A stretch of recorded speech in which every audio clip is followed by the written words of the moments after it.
Hello YouTube world, I'm so excited that you're here with me today. My name's Amy and welcome to my channel.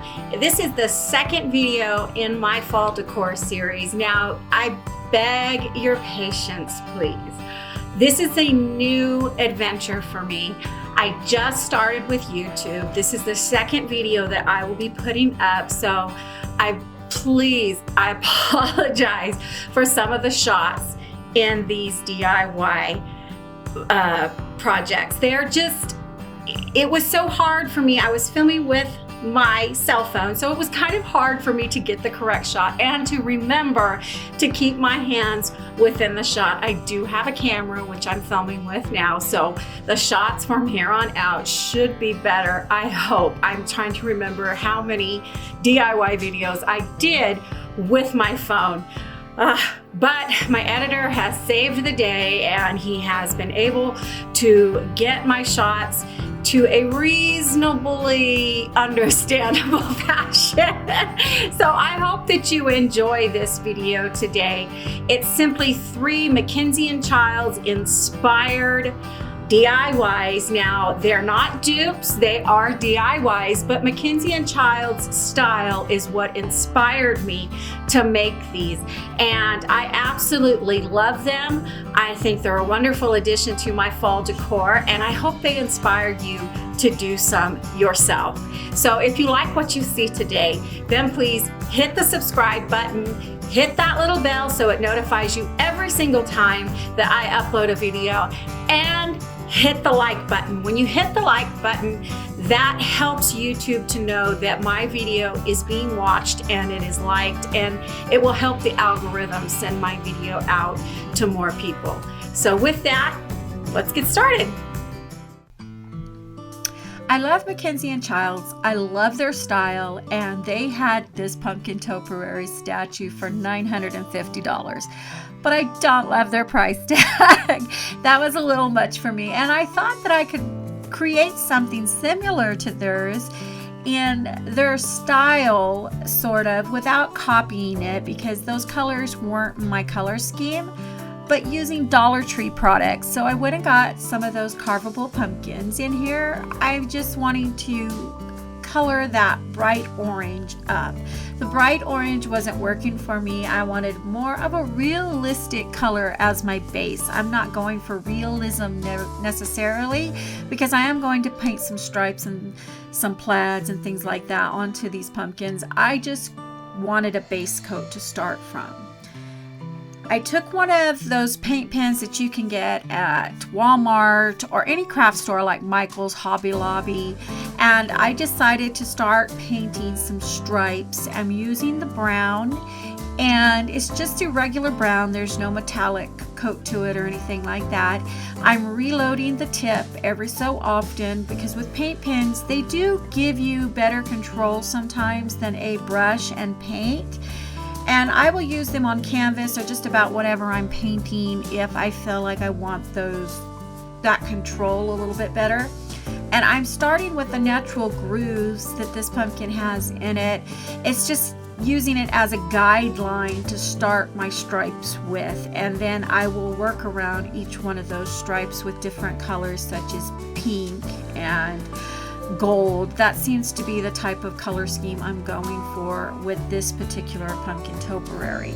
And I'm sorry that I lost the footage where I'm painting the white. That's just acrylic paint that I use to start the base for my plaid that I'm going to use in this topiary, and I'm just using the pens that I had available to me. I didn't go out and buy any more pens or paint or anything like that. These were in my stash. So I'm using pink Sharpies, different kinds of paint markers, and there's the paint that I used on the other pumpkin, the plaid pumpkin, and it's just an acrylic paint that I bought at Walmart. They do have some great paints there they have great coverage on them, and I absolutely love them. I use them in my artwork as well as my crafts. Here, if you can see in the background, I have a pumpkin that I was doing some diamonds and some curlicues on, and I didn't love that pumpkin. I just wasn't feeling it. So I grabbed another one of those carvable pumpkins from my stash, and I decided to paint some stripes And then I painted the first 2 stripes, and I realized that you could see the orange popping through, and I was going to have to do multiple coverages. So I decided to give my pumpkin a base coat with paint in order to make it easier for my paint pens to get better coverage as I am applying the paint to my pumpkin. And sometimes it's better to do that if you have a canvas or whatever you're working on that's not taking your paint pen very well, or taking whatever it is you're painting with very well. You can paint a base coat, and chalk paint works really great for this. You can paint with chalk paint, and it will give you something for your paint to adhere to better. I love Waverly's Antique Wax. This is what I'm doing here, is just giving this pumpkin a coat of that Waverly Antique Wax to kind of give it that antique feel, where it feels like I maybe saw this topiary in an antique store and I picked it up and to be able to display in my home. And I absolutely love the way it looks. I think now that looking back at it, I wished I would have applied the clear Waverly Wax to the plaid pumpkin, because it does look a little dirtier than I'd like it to look.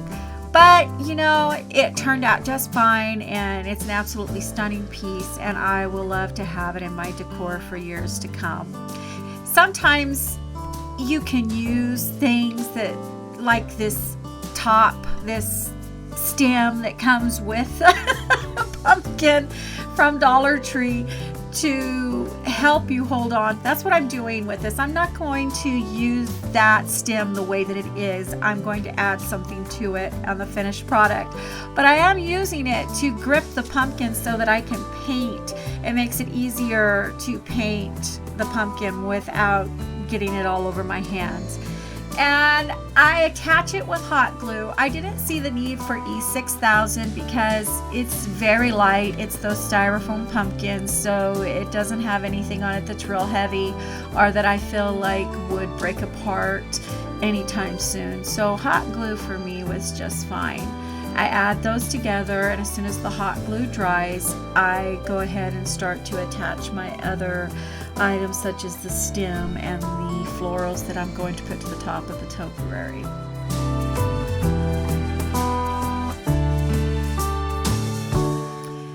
I decided that I was going to take some of that wrapping paper that you wrap up parcels with, that they sell with the bubble wrap and the boxes, and I think I found this one on this, because they're on the same aisle with the poster boards and things like that.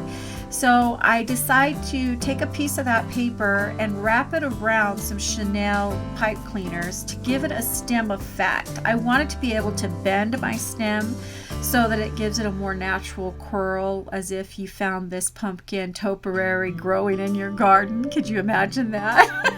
But that's the feel that I was going for. So I'm going to wrap it up, and every so often just give a dab of hot glue so that the paper stays rolled up in the effect that I want, and then I go ahead and I attach it to that stem that came with the pumpkin so that I will have something to stick back into my pumpkin. I'll have that little toothpick on the end that I can go ahead and attach the stem to the top of the pumpkin.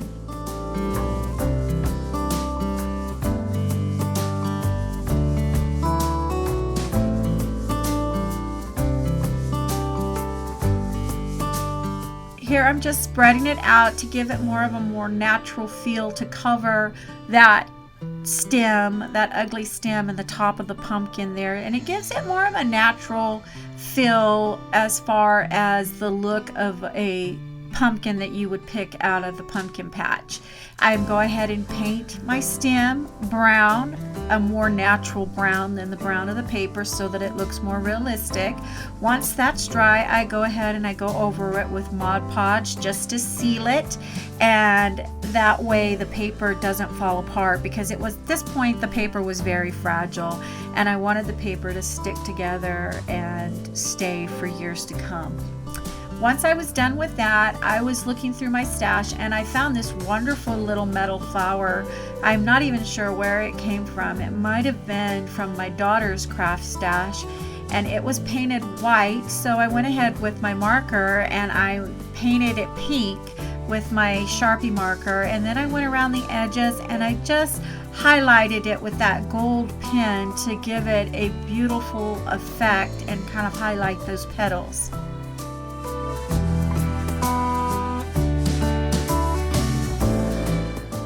This is some faux eucalyptus that I got at the Dollar Tree, and I thought that it might look pretty. I also used the wire after I wrapped that metal flower around. I used that wire to kind of give that little curly Q effect that you will find on pumpkin vines.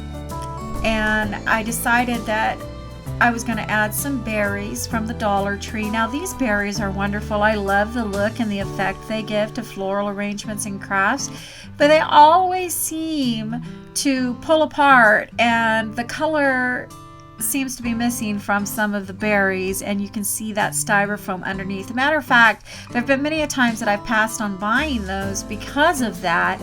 Then I learned that if you took a pen and you colored in where that styrofoam was showing, that you couldn't even tell that they had been messed up when you bought them, and that's what I was doing in that former clip. I took some leaves off of some former flowers that I had bought at Dollar Tree, and I went around the edge with the gold paint pen and I just highlighted the edge of those leaves, and I just wanted to attach all of the florals around and fill in where I had wrapped that wire around the stem. That way I would hide that wire from the flower, from the rose, and I would just give it this very full, beautiful effect on the top of my topiary.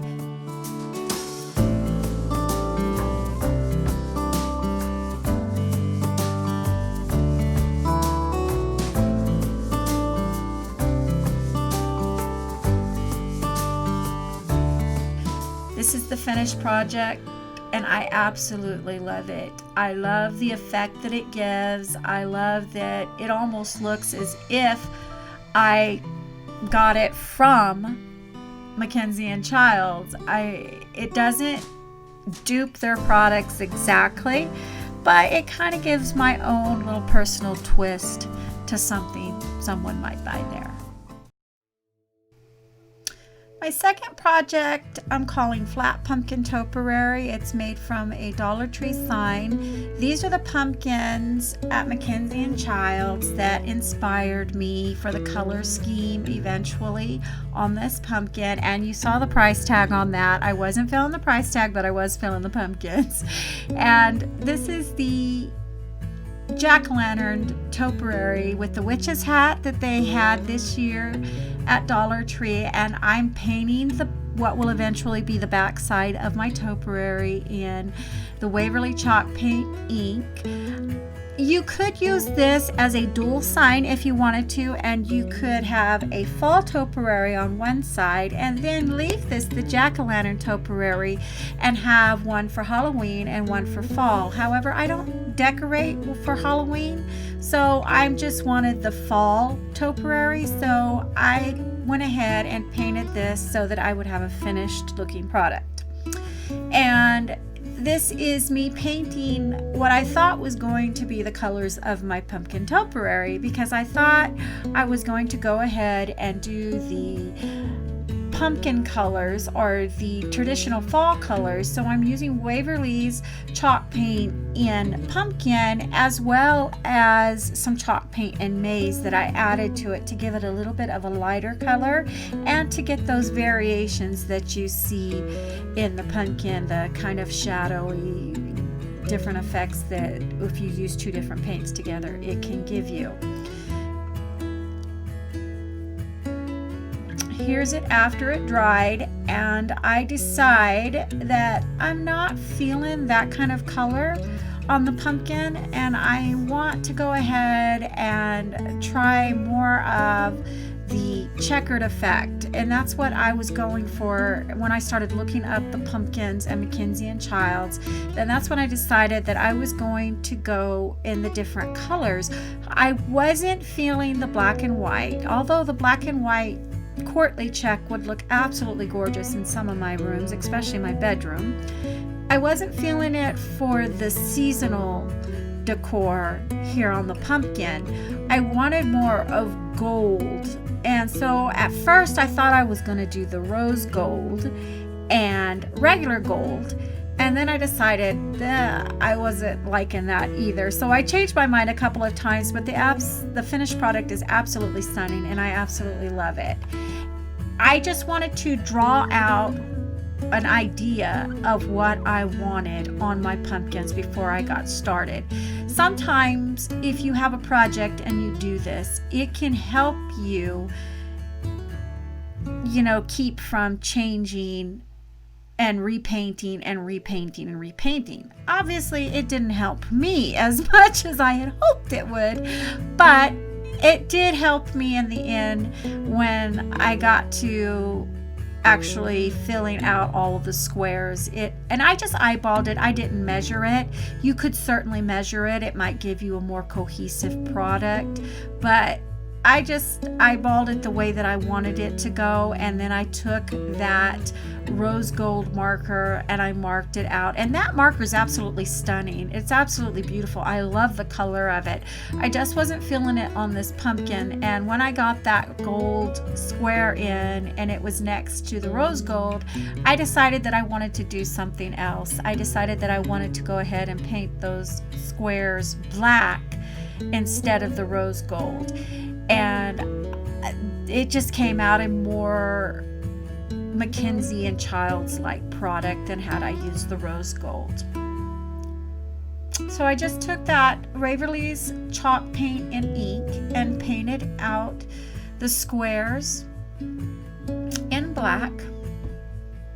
And I'm not sure if you noticed, but when you get a MacKenzie-Childs courtly check painted item, it often has gold where the white checks are. It has gold smeared in there a little bit. When they hand paint it, they smear it a little bit, and I wanted that effect, but of course you can't really have that effect on the black as much as it just doesn't look as right as it does on the lighter color. And so I just took some of that black and smeared it onto the gold, and it turned out very well. I love the effect that it gave me. To me, it reminds me so much of the black and white courtly check from MacKenzie-Childs.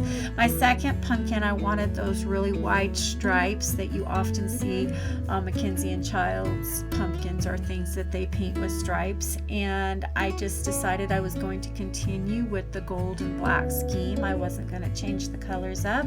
So here I'm just painting the black in the Waverly chalk paint ink, and then I'm going to go in with my gold paint pen that I got from Walmart and paint in the other stripes.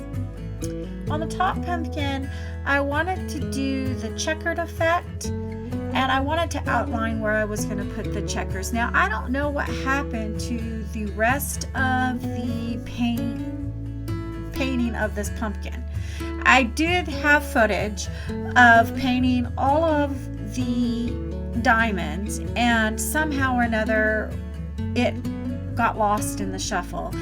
So this is what I have of me making the diamonds. I'm just using the straight edge of this paintbrush to kind of eyeball where I'm going to put my lines to make my diamond effect. But I did have footage of the actual diamonds and how I made them, and so I just basically did the same effect of using the gold and black next to each other.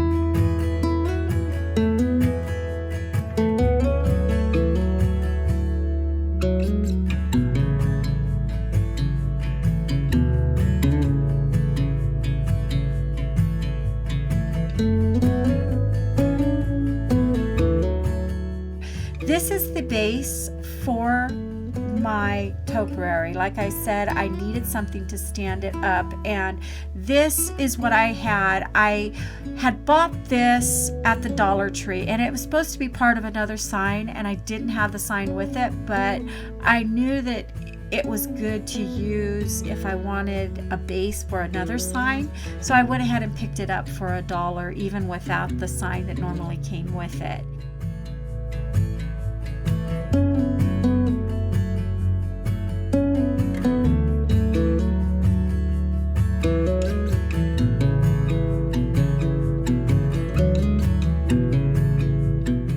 I wanted something at the top of the pumpkin because oftentimes when you buy something in the store, it just didn't look finished enough for me, and I wanted some kind of greenery or something at the top. So I took some jute and I just wrapped it around the little curve there, the natural curve of the stem, and I had bought this boxwood greenery from someone on Facebook Marketplace, and I got a really great deal out of it, and so I thought I would use that and put it on there. And then it still didn't look finished enough for me, so I had some of that vase filler from the Dollar Tree, the one that's in that beautiful champagne color and the brown color. Those are just beautiful colors this year. They really outdid themselves on some of their decor. And I just took some of those balls and I hot glued them in between that greenery, and that's what gave me my finished product. There it is, standing with its little base, and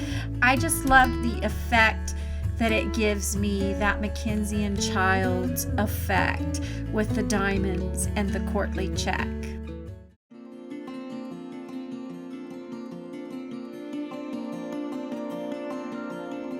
For my third and final project of this series is the fishnet candles from MacKenzie-Childs, the ones you pay $18 a set for. I love the effect that they have. They're just beautiful, and I thought that I could recreate the same kind of candles out of some Dollar Tree candles and some ribbon and some little pins that I ordered from Amazon.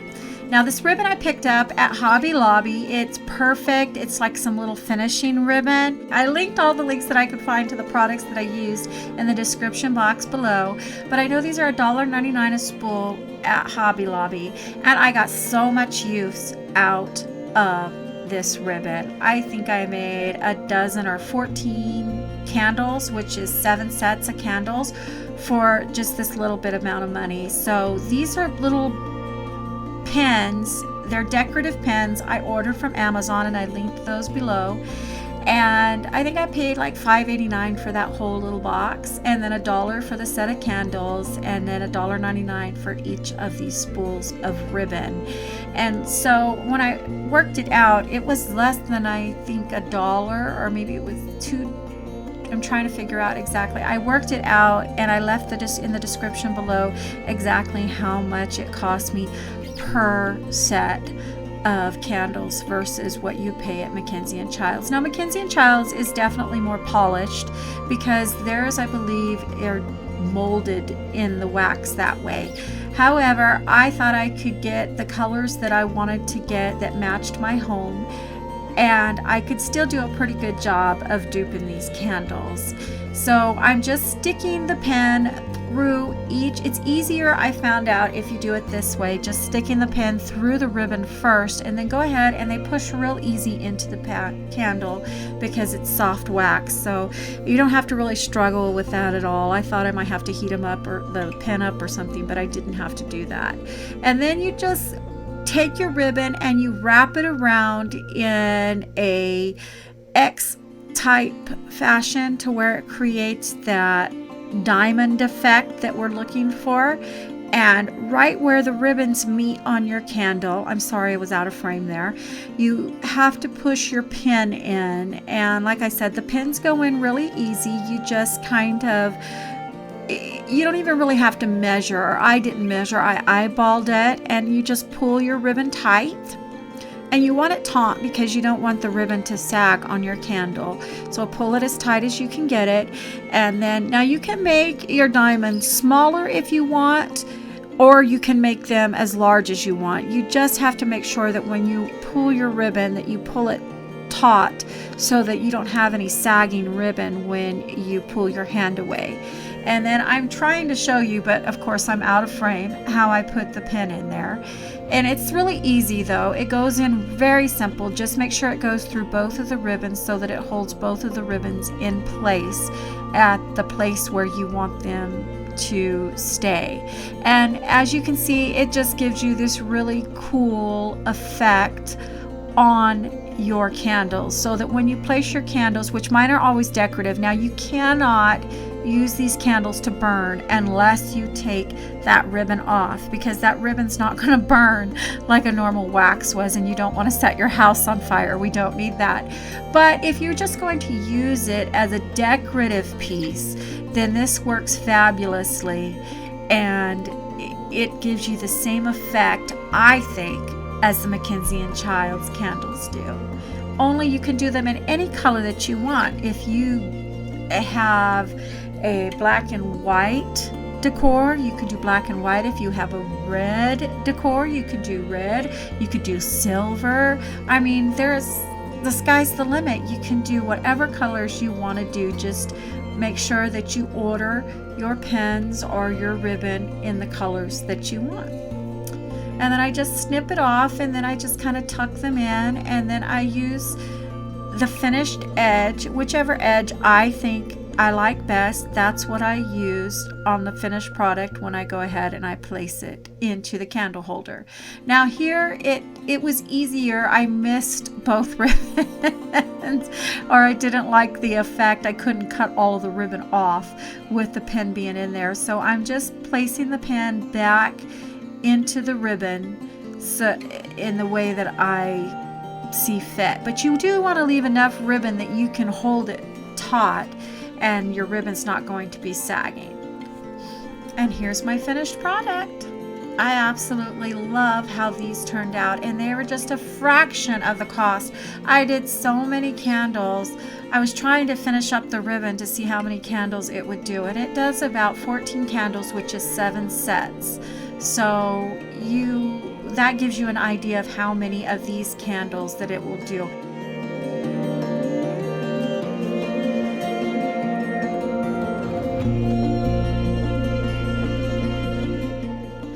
And that's it. Thank you so much for watching.